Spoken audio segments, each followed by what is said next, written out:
the white blood cells that circulate in the blood circulatory system. So these ones are cells which are suspended in the blood and go around the body as a means of surveillance for making sure that if anything has entered our body, maybe through our blood or through our air passages, then these cells will catch them. So those days, that aspect is circulating in with the blood.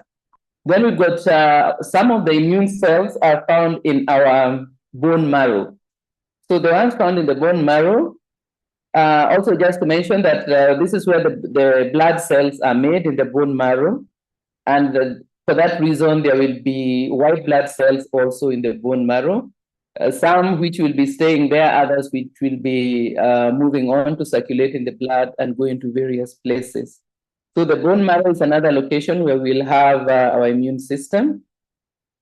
Then there's also the fluid that circulates in our body that is called the lymph and the lymph nodes. So the lymph nodes are certain little, shall I call them organelles, so little organs that are found in different parts of our body. So for example, you have some under your jaw around the neck, and maybe you've noticed when you've got a flu or a sore throat, you get some painful swellings on either side of your jaw. That's an example of immune system of lymph nodes. Sorry. You also have some like in your armpits. So when maybe you have an injury in your hand, you may find that you have got some small painful swellings in your armpit. These are the lymph nodes. So the lymph nodes and those little organs, and the fluid that circulates is called the lymph. And in the lymph also we transport the white blood cells, which are the work of surveillance and to find the invaders and to get rid of them. Then we have the gut. And the interesting thing about our gut is that 70% of our immune system is actually located in our gut. And that tells us that our gut health is very, very important for our immune system. And we'll speak a little bit more about that. So these are some of the places where our immune system will be located. So you can see that there's areas where they are exactly found in one location, like the gut, but we also have the immune cells circulating throughout the system. And I think that is an excellent arrangement, because it means that if maybe we get a disease-causing organism in our food, it's going to be caught by our immune system that is located in the gut.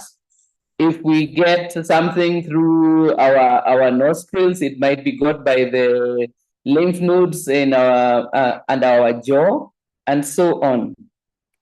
So from the location, I wanted to also speak about the mechanism by which these immune cells protect us.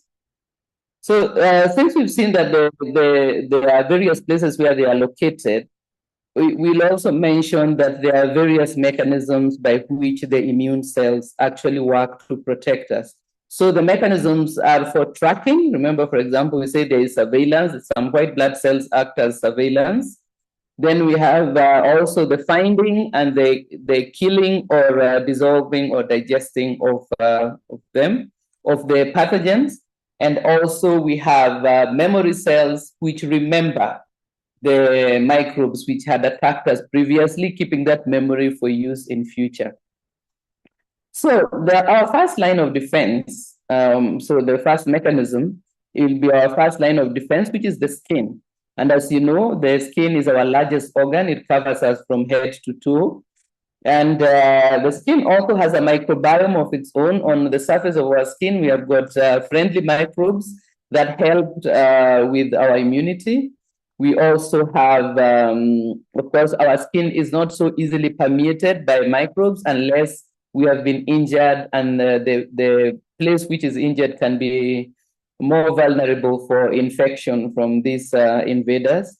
But when our skin is intact, it is not easily penetrated by microbes. But of course, there are certain organs that we have which are vulnerable. For example, our eyes. Our eyes are always open, and some infection can get in through our eyes. Our nostrils also can let in some, our mouth, and so on. In fact, our mouth and digestive system are also vulnerable because we put in foreign things through our mouth as food and drink. And this could be an area where we could be vulnerable to attack by invaders. But the skin in general is among our first line of defense and our first mechanism for protecting ourselves from harmful substances and harmful microbes. Then we also have on the places which I mentioned, for example, on our eyes and our air passages, we have got a mucus layer. So this mucus layer is a thick fluid that traps microbes and particles and prevents them from progressing interiorly. And also we can expel them. So for example, think about when you have maybe you are in a town and it's quite dusty, and a gust of wind comes and dust blows into your eyes or into your nose. What happens? Usually, maybe you will start coughing and sneezing, and some mucus may come out with the dust particles trapped in it. In the case of your eyes, we have got a fluid called tears, which will also help to wash anything that gets into the eye. So fluids like the mucus and tears are useful also as our first line of defense, because they will trap the substances or microbes that are making their way into these vulnerable openings on our skin. Then we also have in the stomach acid. Our stomachs are actually quite acidic. There is a pH of 1 to 3. That is very high, in fact, to the point of being corrosive.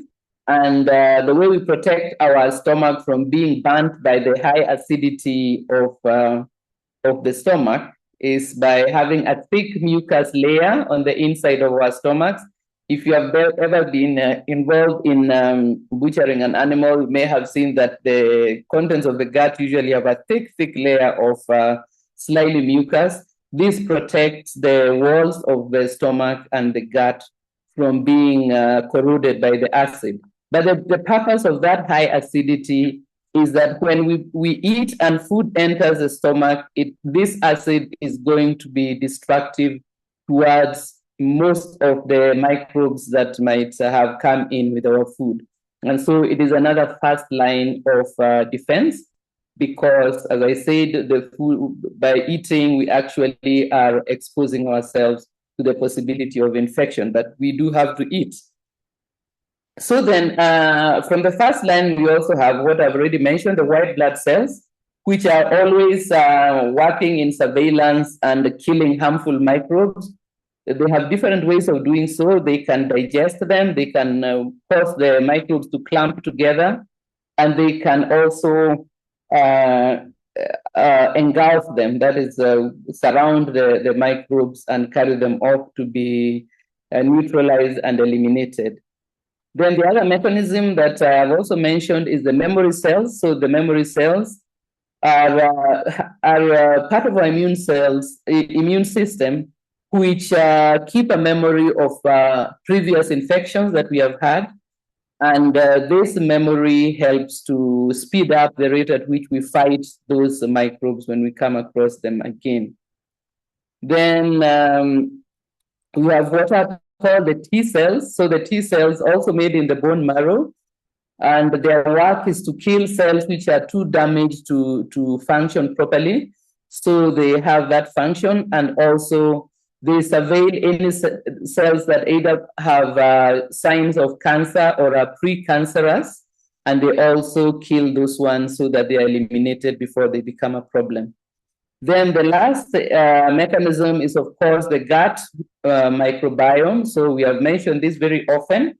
And the gut microbiome is a large population of friendly microbes. So these ones are on our side, and they help to make our bodies an unfriendly environment for harmful microbes. So they are in the gut, but what they do is that by what they produce as a byproduct of their metabolism makes the gut, and especially the large intestines and so on, uninhabitable for the harmful microbes, and thereby keeping the harmful microbes at a low level, which we are able to be resistant to. So those are some of the mechanisms that these systems will use to fight off those invaders that might be attacking us.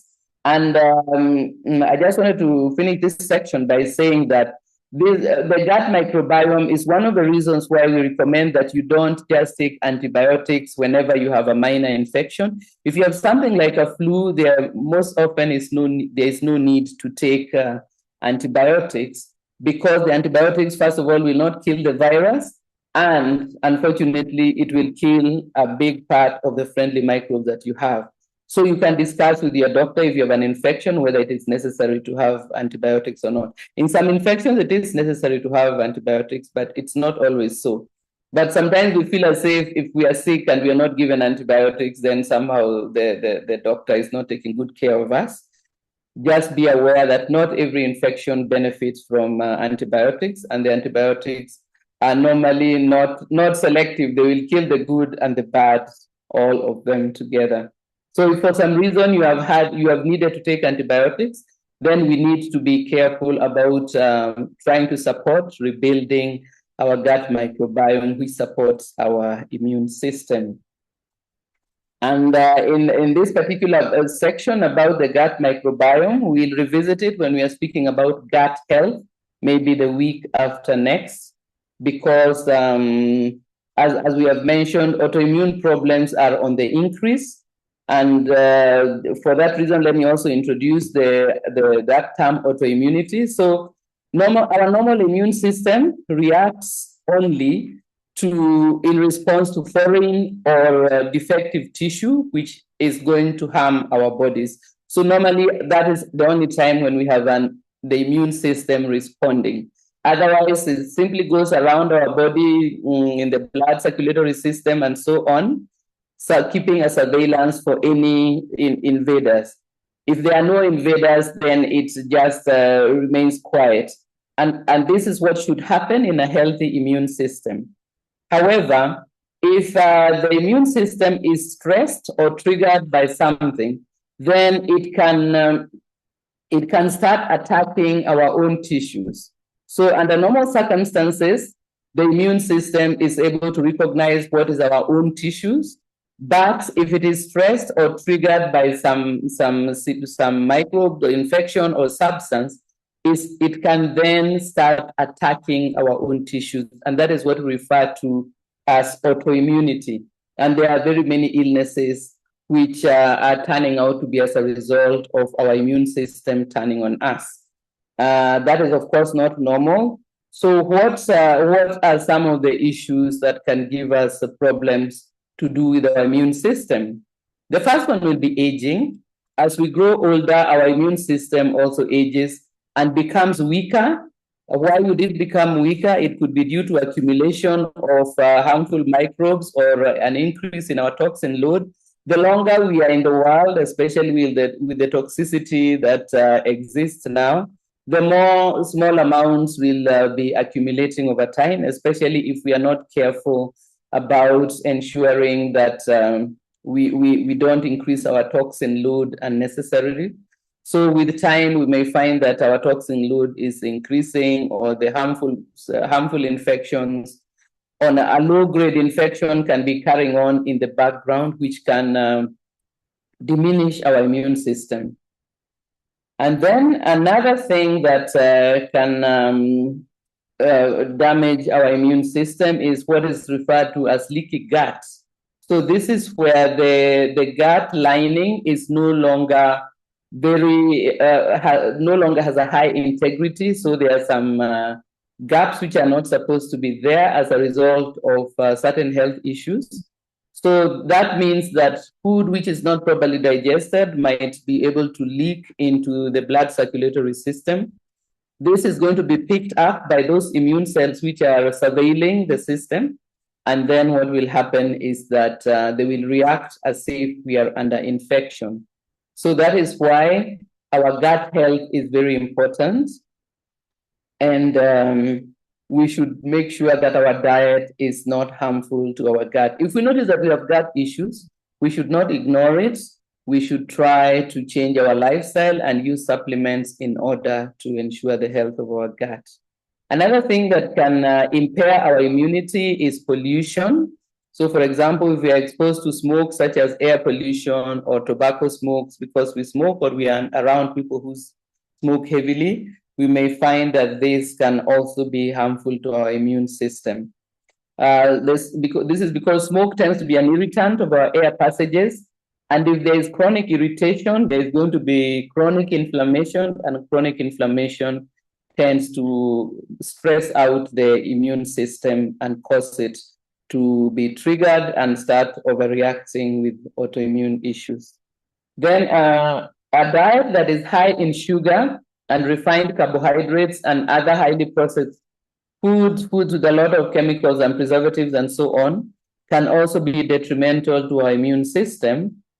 Because, for example, if you have chronically high blood sugar, let us say because we have got type 2 diabetes, or we have insulin resistance, both of which we have spoken about in the past weeks, this will weaken our immune system. So if you have got type 2 diabetes, for instance, you may have problems such as if you have wounds that form on your feet, they may not heal easily because your immune system has been impaired. And so we should look at our diet and eliminate these problematic items from it and opt for better choices. So opt for healthier foods, good proteins, healthy fats from nuts and so on, plenty of vegetables in our diet as well as fruits. And when we're choosing carbohydrates, we should choose minimally processed, fiber-rich carbohydrates, which will support our gut health by ensuring that our friendly microbes in the gut are well fed, and our gut lining that way remains healthy so that we don't end up with leaky gut that I mentioned just now. Then another thing that can bring about problems to do with the immune system is chronic systemic stress. So remember, we have spoken about this quite often, and stress is a normal part of our life, but our body is well equipped to deal with temporary stress. Let us say something is going on just now, an urgent thing is happening, then we can get stressed out. So I like to use the example of maybe your wife is pregnant and now she goes into labor. Then suddenly there is an emergency in the house, you need to get her to hospital, or maybe someone has been injured in the house, or there has been a break-in into your house or something, there is an emergency. Then we are stressed until we are able to deal with it and resolve that stress, and then things return to normal. But that is not the kind of stress that we are talking about when we talk about chronic systemic stress. This is a type of stress that is continuous, it never really goes away. Let us say, for example, you've got a family problem or some issue, that a job situation that is problematic. Then in that case, what happens is that the stressor never goes away. It can go into the background, but it's always there. And that means that our immune system is always on high alert, because when we are stressed, our immune system is on high alert just in case the stressor is going to cause us an infection or something like that. So for that reason, it is important for us to do our best to resolve any chronic stress we have. Let us say we have got a job situation that is very problematic. Then the way to resolve that stressor is, for example, to start your new business on the side and build it as you are continuing with your problematic job situation, but with the idea that with time you'll be able to be full-time in your business and thereby resolve that stressor. Or it could be that you have got other situations that are ongoing, like a family issue or a financial issue and so on. So these are the ones that can lead to problems that later on will turn into an autoimmune disease, which will now be very difficult to treat because the system is now constantly under inflammation and the immune system is attacking the body it is supposed to protect. Another cause will be insufficient sleep, can also lead to problems with the immune system. We need, as I've said plenty of times before, between 7 and 8 hours of sleep every night. During sleep is when the immune system also will be repairing itself and cleaning itself out. And so try to protect and safeguard your sleep time. I also want to mention lack of sufficient sun exposure can actually be bad for our immune system. Vitamin D, which our skins are able to make with the help of sunshine, is very important for reducing inflammation and supporting our immune system. So if you are a person who, for reasons of your work or other reason, does not get sun exposure, it is important that you supplement with vitamin D. In addition to that, if you're a dark-skinned person living in the temperate climate, so for example, someone such as myself with a dark skin living in Southern Africa, the sun might not be strong enough to penetrate my skin in order to make enough vitamin D. So for example, in the cooler months when the sunlight is very weak, someone of my complexion should actually take vitamin D regularly to make sure that we have got enough supply. Otherwise, we'll find that you keep on picking in viral infections, flus, and so on. Next, we also say that if we are sedentary and do not exercise much, it may not be helpful to our immune system. So lifestyle are also useful. Finally, in this section, I also want to mention that we should not be comfortable if we have a chronic illness. So sometimes we have a chronic illness, like let's say high blood pressure or something of that kind. We may just be getting our prescription, taking the medication, going back the following month, the same, and we go on. But remember that these chronic illnesses are also stressing our immune system, and eventually they will balloon out into a bigger problem.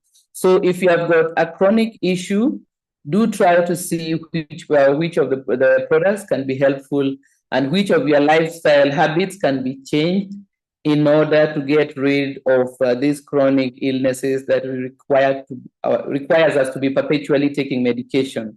If we have got a high weight, such as myself, on the heavier side, we should do our best to reduce our body weight to a healthier weight.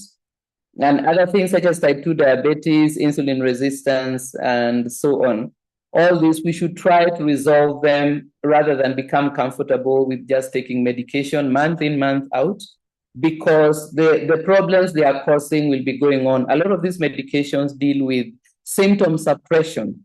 The symptom may be suppressed, but the damage that the chronic illness is doing will be ongoing behind the scenes in our bodies.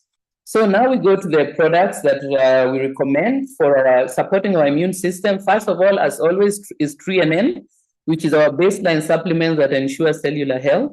Then next is vitamin C. We can opt for vitamin C sustained release or vitamin All C, which is chewable. This is especially good for children who are not able to swallow the larger vitamin C sustained release. But for anyone, it is one that we can also opt for. Vitamin C is very important for repairing tissues and also supporting our immune system. Then vitamin A plus D, which I already mentioned, especially if we are not getting enough sunshine, then we need to supplement, because vitamin D is very important in very many ways, and that includes supporting our immune system. And it also helps in the absorption of calcium into our bones. The fourth one will be omega-3 plus, which helps resolve inflammation. Chronic inflammation is one of the primary causes of autoimmune issues.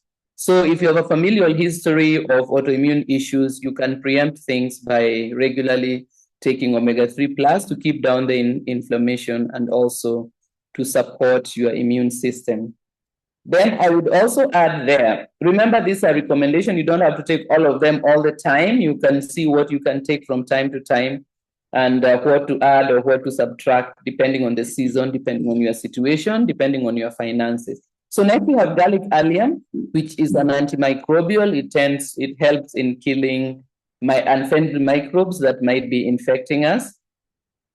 And remember that sometimes some of these infections can be the beginning of autoimmune issues. So for example, people have developed autoimmune issues as a result of having had COVID. So the COVID then goes away, but it leaves behind autoimmune issues.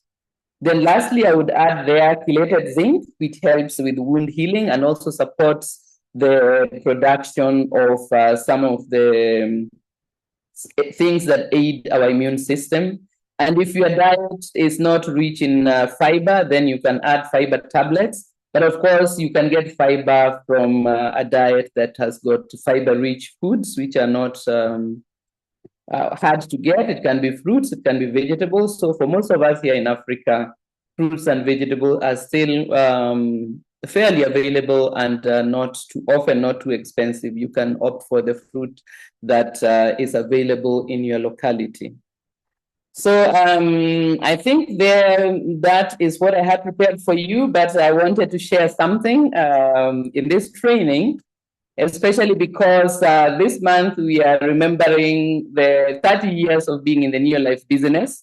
We have been, I remember that 30 years ago in this month, we signed up to be distributors of Neolife. It's with much gratitude because Neolife has made many things possible for me personally, for our children, and also for our marriage. We have been able to work together and to do something meaningful. And so in this month, we remember that and we are grateful. This was the first time I came across this idea of network marketing. I'm glad that my first contact with this industry was with a good company with which I've been happy to be working and associated for all these years. There have been many other opportunities that have been brought our way over the years, but we have never thought to move on to something else because what we do and the reason why we do it have never changed. Only the people maybe we come across is what has increased, or maybe some people have left our lives. But for that reason, I wanted to share that with you. And thank you very much for being here today and being in this business with us. Many of you are here because you believed the message that we brought to various countries in Africa about this business. And allow me to give you just 2 points that I had in my heart. One of them is that during the times we are living now, it is a time in which we have to think seriously about who we are. And this especially, who are we when no one is watching or no one is forcing us? We need to think who we are at any given time. And the reason why I think for myself as a distributor and more especially as a person is that the foundation of who we are is what we love. So what we love determines who we are, and what we love also determines the choices that we make. The reason why I, for myself, am in this business was because of the love I have for my family, my husband, and our children. And this company and this business has made it possible for me to be fulfilled in life as a wife, as a mother, and also as a member of my greater community. And that greater community does include you, even though we meet mostly in this virtual way, but you are an important part of my life. And I'm very thankful that we are able to be in touch from time to time, either through our training or through your many questions that I receive with pleasure in order to be able to share. And so if you are new in the business, I would like you to know that 30 years down the line, if I was seeing this business opportunity for the first time, my answer would be the same. We have received much help from both the company and our upline distributors. And that means that there is much that we need to be grateful for. So do think about that, what I've said, who you are, whether you are being watched or whether you are being forced. We should get over the tendency to want to be forced to do things. Let us see who we are when there is no force and there is no audience, just who we are as ourselves. That is who we truly are. If we don't like who we truly are in those circumstances, then there's always the possibility of becoming a better person. That is a great use for our freedom. We are free to become a better person at any time that we make up our mind to do so. So thank you very much with that. And I would like to hand you over now to Pascal. Next week, we'll be having a Q&A. Some of the questions will be about today's topic and other questions that I will have received. Thank you and good evening. And here's Pascal now. Thank you very much, Betty.